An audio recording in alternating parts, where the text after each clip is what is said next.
Sono Andrea Mameli e mi sono occupato di poesia improvvisata campidanese in un libro che si intitola Improvvisendi in sarda grammatica, edito da Alfa Editrice.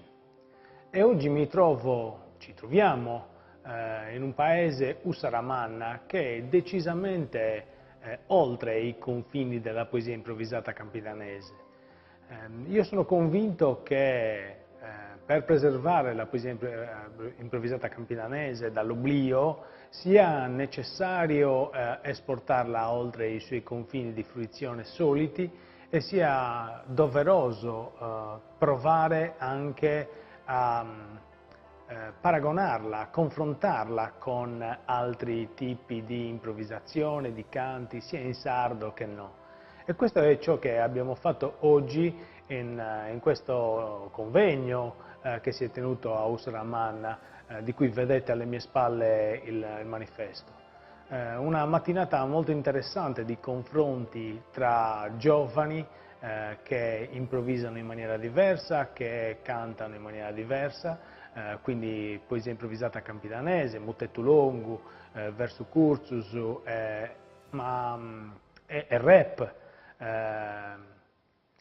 In una mattinata dove si notano le differenze, ma dove tutti lottiamo per cercare di preservare il nostro patrimonio fondamentale, che è la nostra cultura.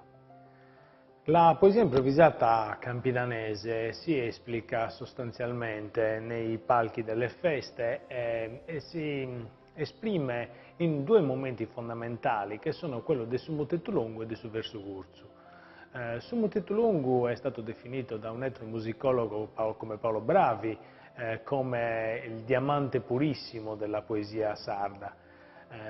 È un metro veramente molto complesso, che è completamente originale della Sardegna, cioè solo in Sardegna abbiamo un'attestazione di un metro come questo.